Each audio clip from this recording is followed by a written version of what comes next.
A group of anti-war protesters were hanged in the city center, but notice the passers-by behind them are chatting and laughing. The boy turns his head in fear, but his mother forcefully turns him back, wanting him to see the brutality of war firsthand.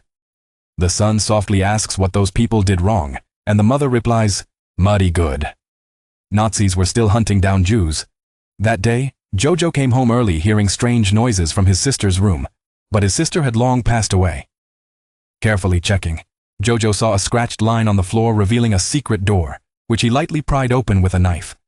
It was a dim room, and as the flashlight moved up slowly, he saw the face of a girl. Jojo, sweating heavily with fear, tumbled down the stairs. She was a Jewish girl, pressing her against the wall with a knife snatched away. Jojo was utterly hopeless, but the girl did not kill him. Jojo rushed back to his room to consult with the imaginary Yorkie. Then he regrouped and returned to Erlong, but that night his mom came back. Xiaoxia pretended to say he heard strange sounds from Erlong. His mom got a bit flustered instantly, saying it was just mice. Xiaoxia realized that the Jew was indeed the one his mom was hiding at home. That day, he found the officer and tentatively asked what would happen if a Jew was found in someone's home. The officer coldly replied that Jews would be executed, and those who helped them would suffer too. Knowing the seriousness of the situation, there was no choice but to coexist peacefully with the girl. But he had conditions. He wanted the girl to tell him everything about the Jews, but the girl said, "We are the same, no different." Jojo got angry. "Are you kidding? Our lineage is far superior to yours." But the girl didn't argue, and with one move, she had Jojo completely subdued. Jojo lay on the bed, bewildered.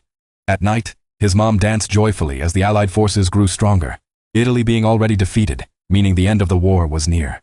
Jojo, angered, asked his mother if she hated her country. He wasn't willing to give up.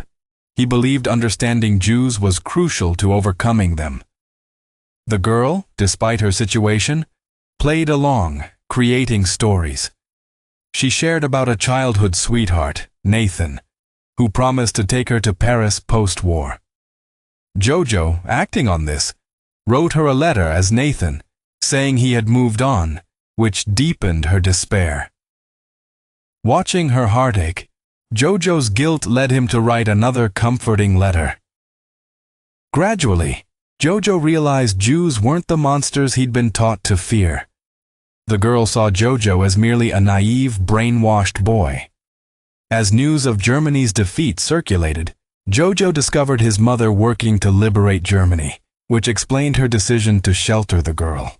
That day, German soldiers stormed into Jojo's home, searching thoroughly. Jojo feared they'd caught on about the hidden girl. Luckily, the officer appeared just in time.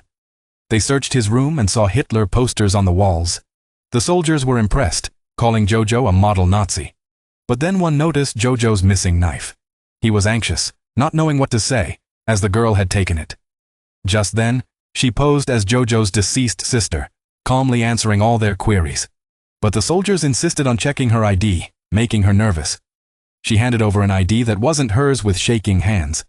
Surprisingly, the officer intervened and asked for her birth date and name, which she answered correctly. Only after the soldiers left did Jojo realize the girl was sweating from fear. She had made up the birth dates, likely saved by the officer. They survived the ordeal, but Jojo noticed his mother hadn't come home that night.